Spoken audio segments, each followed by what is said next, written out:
Hi everyone, Stepan here. I'll continue covering the games from the Doprastav Open with rounds 3 and 4, which are definitely the two worst games I played at the tournament, and both of them I was completely losing. One of them I lost, one of them I managed to win, and both of them were in the Caro-Kann, so I'm not too happy to have messed them up like that. The first game especially, I played an opponent 200 points higher rated than I am, had the black pieces, and he's young, he's about my age, maybe even slightly younger, I'm not sure, and quite an aggressive player. Great guy though, we analyzed the game afterwards. So let's just see the game. By the way, round 3 was played in the afternoon at 2:30 p.m. After round 2. So I was already pretty tired, considering the fact that I couldn't get a good night's sleep, and in between the rounds, there was some construction going on near the playing hall and the train station, the bus station, and on the way to the center. So it basically took a lot of time to get to anywhere normal to sit down and have some coffee and something to eat. So you couldn't really get a lot of rest in between rounds, except if you were there with a car or you wanted to take public transport. So just to get you in the mood of the tournament. So basically,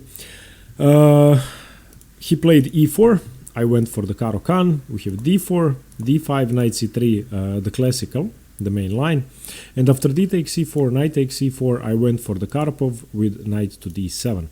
I didn't really have too much time to prepare for my opponent. I had about an hour, and I don't think he plays knight c3 usually, and wasn't really sure what he was going to do against the Caro-Kann, so I decided to go for the Karpov because it's much more flexible than bishop f5. So yeah, we went for that. And he played bishop c4, which is the second most common move. Now I have to go knight g to f6.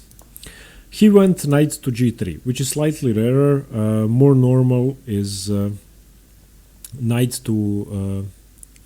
taking the knight and then developing the other knight to f3, but still knight to g3 is a good move. And now I really couldn't remember my lines. There is one line in which e5 works, there is one in which c5 works immediately. I didn't want to complicate matters too much, and in the Karpov variation of the Caro-Kann, there are always tricks on e6. With the bishop, with the knight, on f7 sacrifices, there is queen e2 and knight d6 checkmate. There are a lot of tricks, so black has to be very careful when developing. But when black manages to castle and develop his minor pieces, then he is fine. So here I went for e6, which might be slightly unusual, leaving my bishop blocked in, but I think that's the way to play. He went knight to f3, and now I thought I have to find some counterplay. Wasn't really sure what to do, and of course I can develop my bishop to e7 and castle, but in the Karpov Caro-Kann, same as in many other c6, e6 pawn formations, you want to play e5 or c5, most often c5 to open up the position in the Semi-Slav, in the Caro-Kann, in the Scandinavian. And here I have the opportunity to play c5, so I decided to go for that immediately. c5, castles. And now I have to take, c takes d4, knight takes d4. And here we come, believe it or not, to the point at which I lost the game, or made matters so complicated that it was almost impossible to hold on. Now, I know a lot of patterns with something taking on e6 in the Karpov Caro-Kann, and I've studied all of them, studied ways to save myself from them, because if white manages to get a sacrifice going on e6 and it works, then he's basically winning. So here, the move I should have played, obviously have to castle, was bishop c5. And now none of the sacrifices really work. If he takes with the bishop, then I take the knight. If he takes with the knight, I take, and there's nothing there. But instead of that, I played bishop to e7, not expecting anything, and I actually played it really fast. Didn't sense any danger, which is a lack of knowledge, lack of experience, and just bad play. Don't really have any excuses. I shouldn't have played bishop e7, it's just a bad move. And he almost immediately took on e6 with the bishop. Needless to say, I was shocked, stunned, and desperate because I saw what was going on, but it was too late. So I figured that castles is fine, just playing the position, being a pawn down, but I spent about 10 or 15 minutes calculating to see whether there's a checkmate, and I saw that there's no checkmate.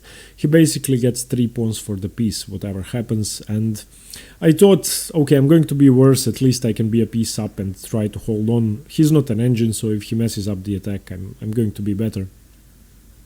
So what happened was I took, the best move, as I said, was castles, and he would just retreat the bishop to b3.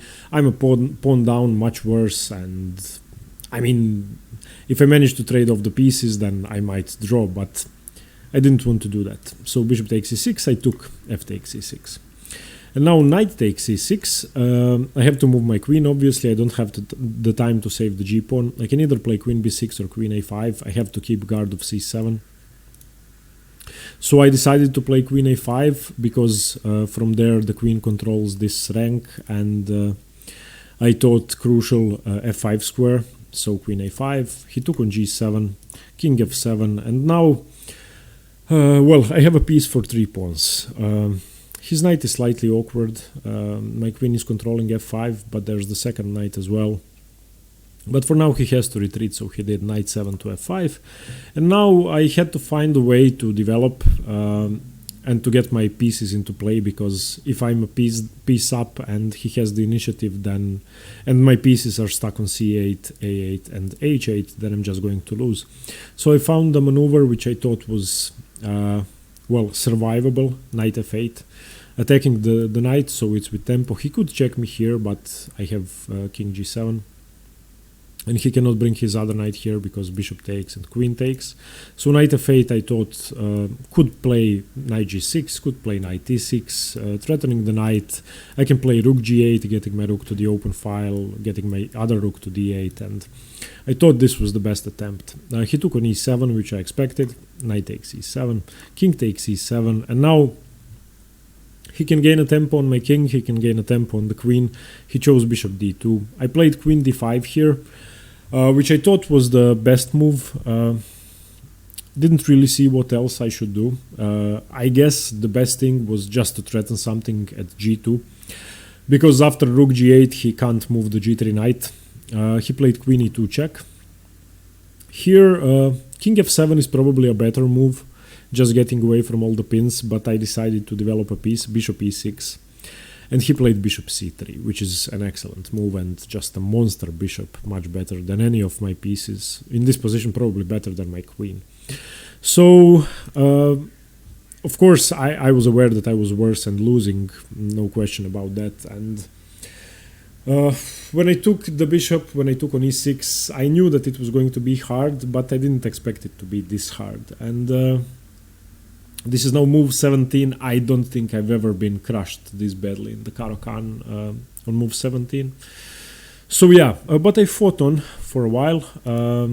Knight 8 to d7, trying to defend everything. He played rook a to d1, threatening my queen. And now this position is just busted already.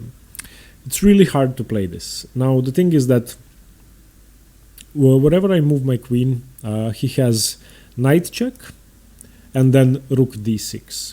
That's the point. If I move my queen into c4, trying to exchange, let's say this happens, then this is just a clear blunder. If I want to save my pieces, let's say I play king here, he has knight check, winning my queen. If I go here, then my bishop is only defended by the queen, and I don't know what he does, but I think I'm just losing. So it was really hard to find the move here. So I found a variation which I thought was correct, which ended up being much better than what could have happened otherwise, in which I give up my queen for knight and rook. And I thought he would go for that. Luckily he did go for that, and for the moment I thought I was fine. So I played the move queen c6. After queen c6 there is one clear variation, knight f5 check, king f7 and then rook d6, which seemingly wins my bishop, but I can give all of that stuff up.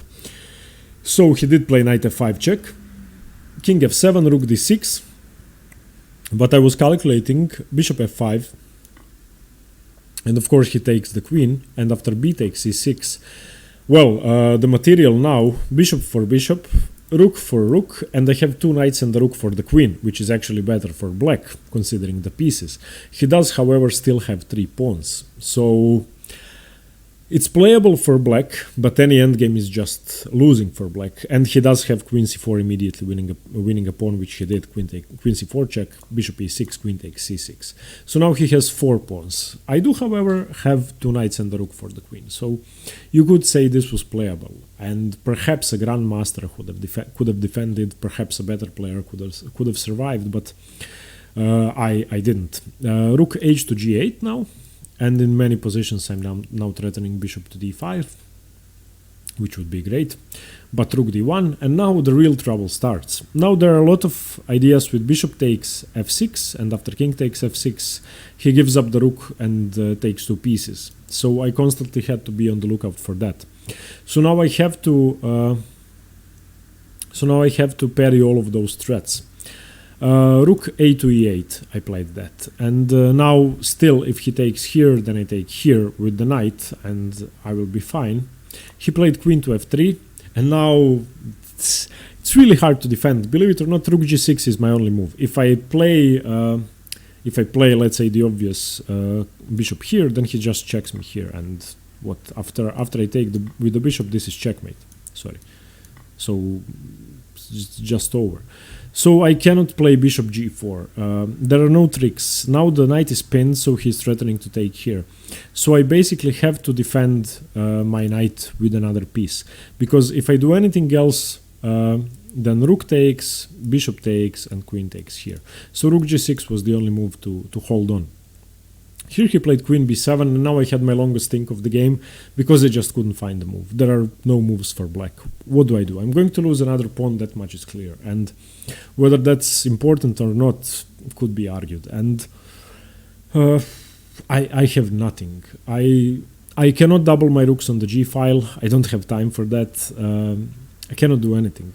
Basically, if I try to do something normal, then bishop takes, and once again I'm losing. So there's nothing to do. So I played a blunder which just lost the game immediately. I played bishop h3, which seems sensible, but it loses on the spot. The thing is that I played bishop h3 because of his back rank issue. So now there's a variation which I calculated.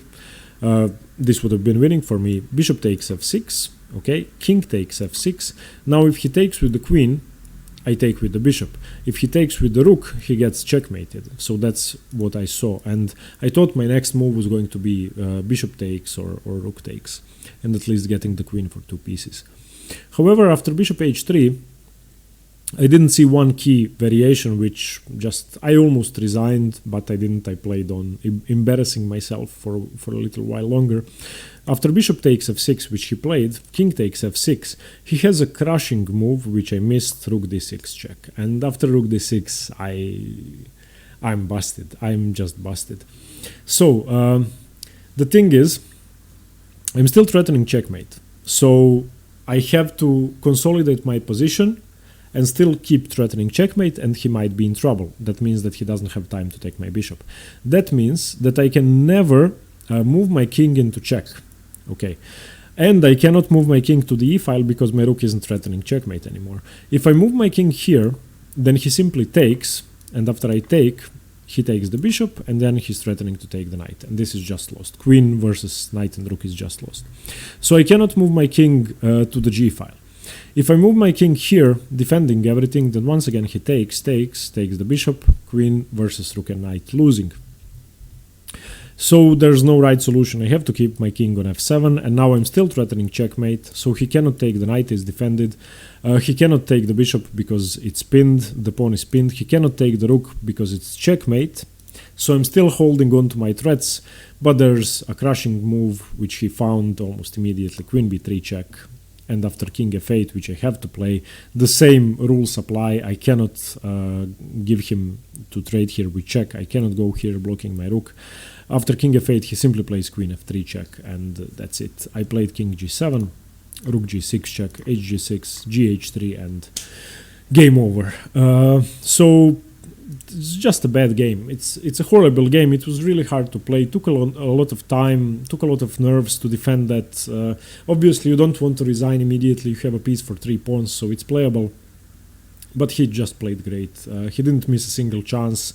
He applied pressure until I cracked, and congratulations to my opponent. He just outplayed me very well. So this was round 3. So after 3 rounds, I had 1 point, which wasn't good. That evening, I couldn't sleep at the hostel because there was a party going on the floor, and 20 guys were shouting and drinking and whatever. So. And the round was at 9 o'clock in the morning next day, so I got really frustrated. Do you know that feeling when you're trying to sleep because you have to sleep, but you cannot sleep, and then you get frustrated because you're not sleeping, and then when they finally shut up, I couldn't sleep because I was nervous, so I ended up sleeping for 3 or 4 hours, and I had to do some work as well. So anyway, round 4, I was white against a lower rated opponent, and this is probably the worst game I played. Just a bad game. So e4, my opponent played c6, the Caro-Kann, d4, d5. I went for the fantasy variation, which I never play, but I wanted to try it out. And he went for something that I've never seen before. I know a lot of moves. There is takes, e5. There is e6, there is queen b6. There are a lot of moves which are good. However, after pawn to f3, he played knight to d7, which I've just never seen. In many variations of the fantasy, Caro-Kann, knight c3 is the main move, so I played it here. And here he played e5, which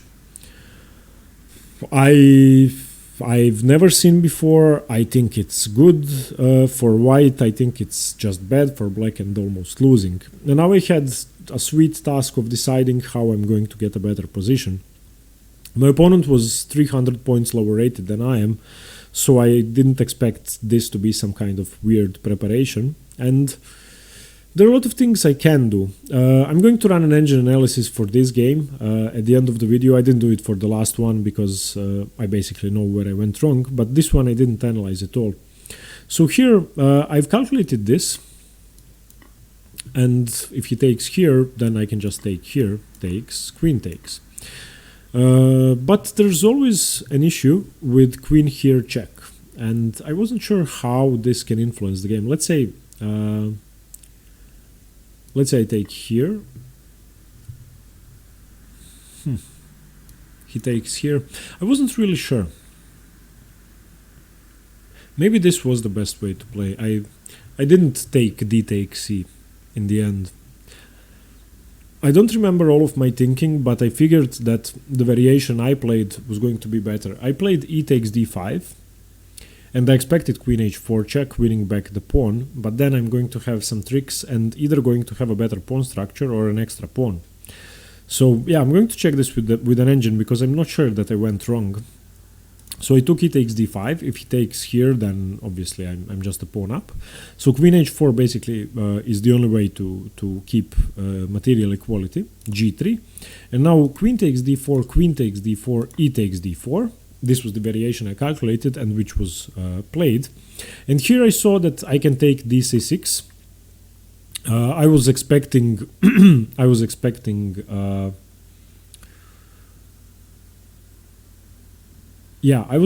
him to simply take here, because now I have to move my knight, but he didn't do that.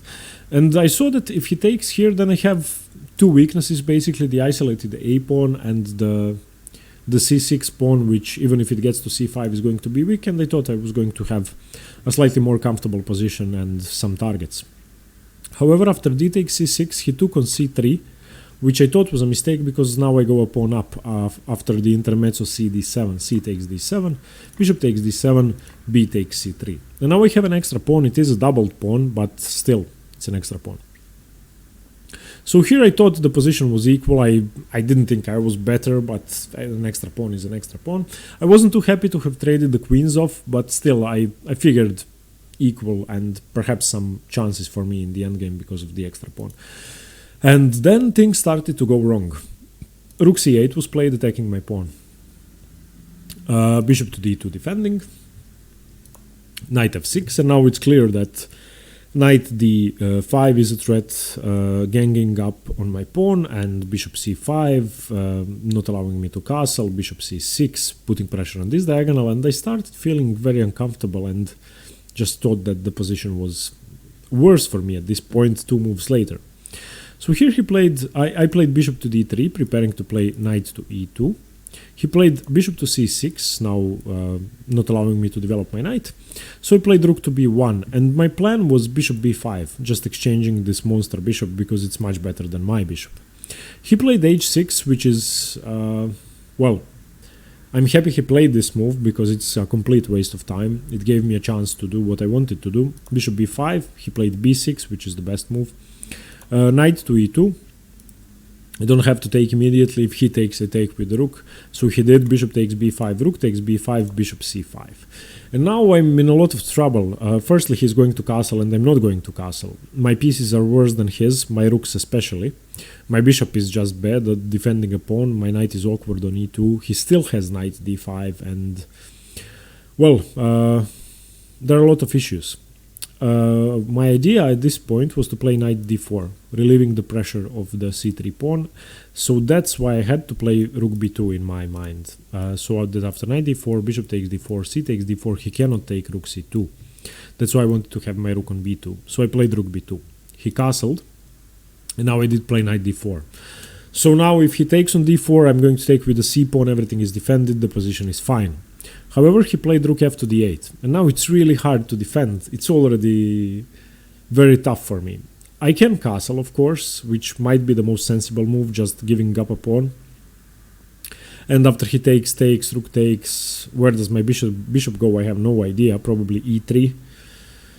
Yeah, so, and the position would be equal, but I tried to hold on somehow, and I played just horribly. I played knight to b3 here, which is just only an idiot would play this move, so knight b3 is just bad. He played bishop a3, rook to b1, now knight to d5. There's no way to defend my pawn anymore.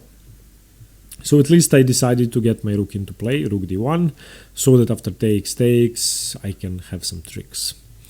However, he played bishop b2, which I was happy to see because now I have time to castle. And here, believe it or not, he went wrong. After bishop takes c3, bishop takes c3, of course he has to take with the knight. If he takes with the knight, then what am I doing? I'm doing nothing. I'm dropping the pawn, and it's just game over. I mean, if he plays knight takes c3, then I'm just worse. Let me just see what the engine thinks. I haven't checked this game with an engine yet. Okay, so -1 for black. Yeah, I have to take, and it's just worse. He's going to get the pawn back, and he's going to get a pawn and be a pawn up in an endgame, which is just bad for me. However, after bishop takes c3, he took with the rook, and now the position is losing for him. But me, the idiot, failed to utilize that. Now it's obvious that I'm winning a piece. I'm winning the knight, and I saw that. So I play rook f2. And there's only one way for him to save the knight. That way is rook c7, and if I play rook to d2, then he has knight f6. Okay, and that's what I saw. So he did play rook c7. And instead of playing the right continuation, which I saw before rook f2, which is c4, simply forcing him to take this pawn now with the rook, and then playing knight d2, where rook c5 fails, and he's going to lose the knight. Instead of that, after rook f2, rook c7, I played rook f to d2. And after I played it, I wanted to throw up, because he just saves the position now. And I'm in a slightly better endgame, which is horrible. So yeah, just rook c to d7, and there's nothing. After c4, knight f6. c4, knight f6, and now I decided to exchange because I have more space.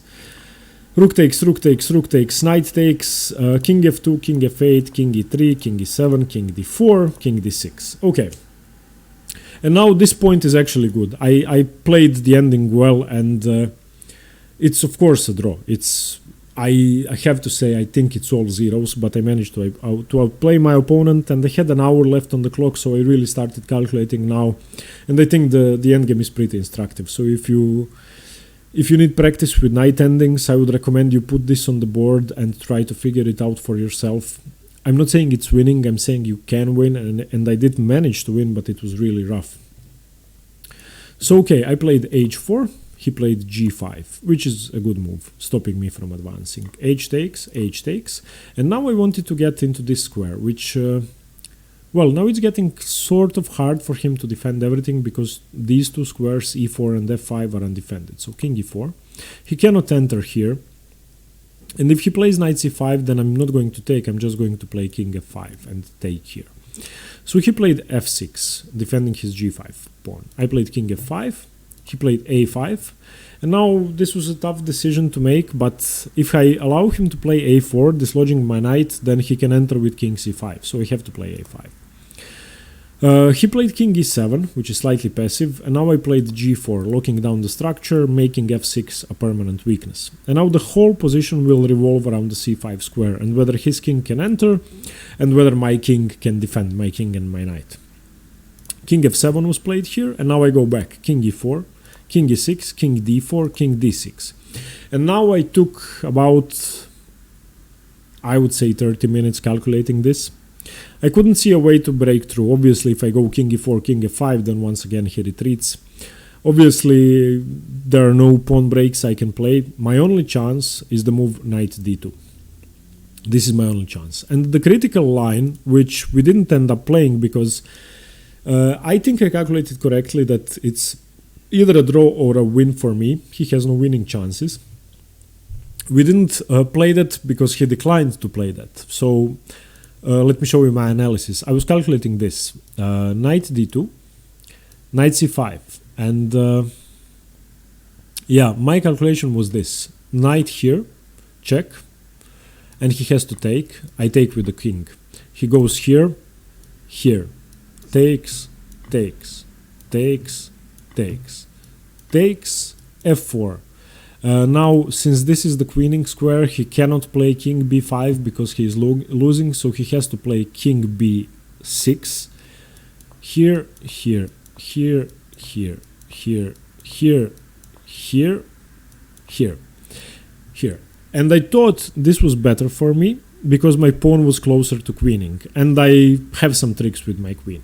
And I can probably exchange the queens off. I'm not sure what he does. Let's say he goes here. If I exchange the queens off, I'm faster, and I'm going to have a chance to exchange the queens off. So this is what I calculated. After king d6, I spent half an hour calculating this variation up until queen e4 check.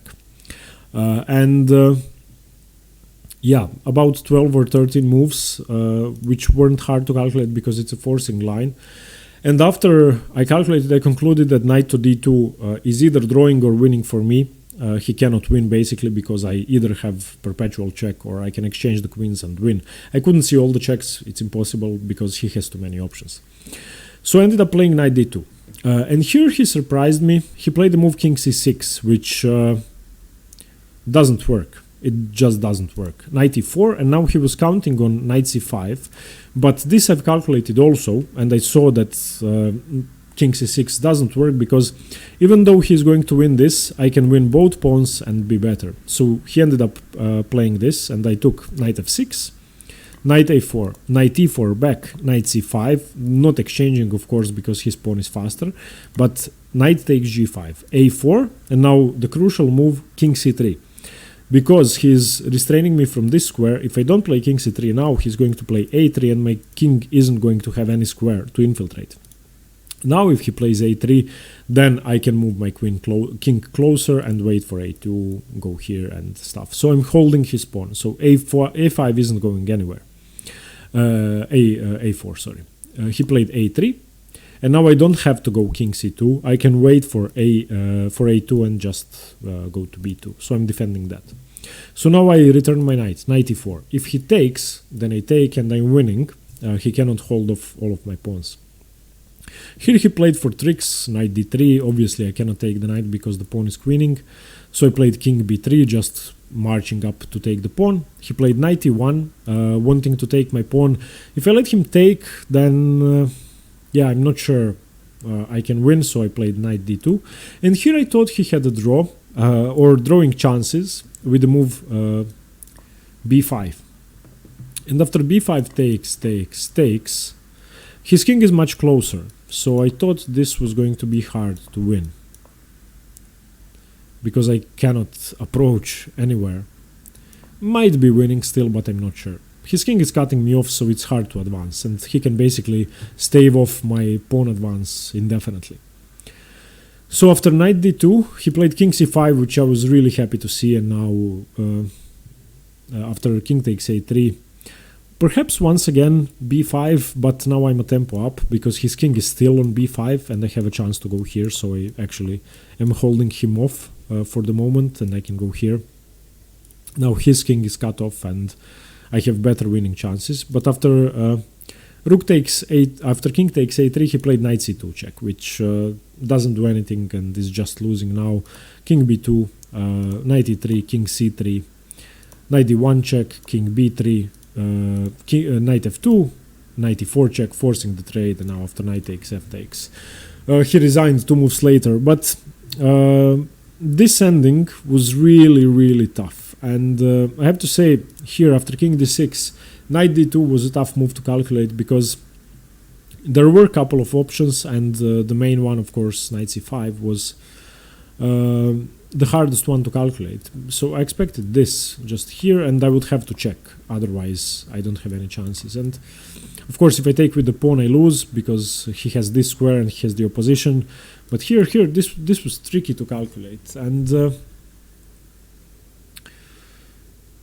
yeah, let's just see with an engine. Let's go from the top. I actually want to see his opening idea. After f3, knight d7, e5 is the best move, which surprises me. I played knight c3, and he played e5. Yeah, okay. So I took ed. The engine says d is better. Okay, so the best move is to take here, so I guess I just win a pawn. But yeah, I didn't like this activity for him. I don't want to block my bishop. Plus 1.5. Well,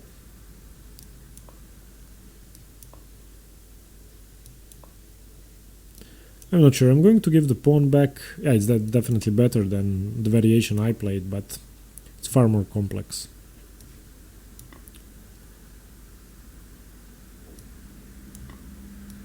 Yeah, this is better than what I played. Plus 1.5. But after e5, I took e takes d5, which is equal apparently after queen h4.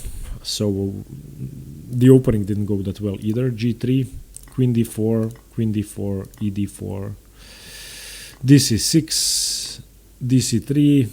Yeah, he should have just taken bc6 and be better. After dc3, cd7 check, bishop d7, bc3. And now, yeah, black is better. I mean, pawn up, but black is equal or slightly better. Rook c8 here. Let me just show you the critical position. Yeah, black is... White is better here? White is better. Yeah, h6 was a stupid move. Before h6, black is much better. As I said, h6 doesn't do anything. So after h6, king f1 was the move. Makes a lot of sense, actually, going to g2. But yeah, bishop b5, not a good plan. Knight e2, black is better, bishop c5. Oof, -1. Yeah, so just a bad game. As you can see, it's -1.5 for black. I don't think I've ever played this badly against a low-rated opponent. And now, yeah, knight takes -1, rook takes +2, winning a piece. But if you want to play like me, then don't win a piece.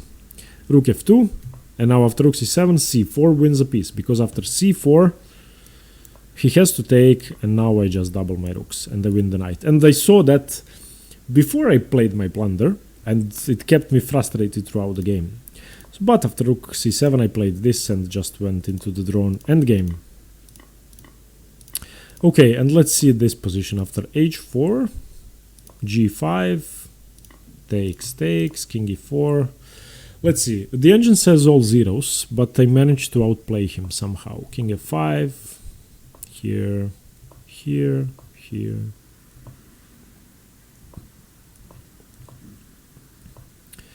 Yeah, the engine likes knight d2. So let's see the variation that I calculated. Knight d2. I was calculating knight c5 and check. Here, pawn takes? Pawn takes? How? Yeah, if pawn takes is just a draw. But I thought I don't even have a draw because he infiltrates my position. Yeah, I do because I can go around. Yeah, okay. So it's fine. It's a draw if I take with the pawn. However, after... Wait, let's see. Okay, king takes e4. King takes e4 is losing for white. So not even the ending went okay. Let's see. Here. Here. Here. Here. How is this so much worse? Yeah.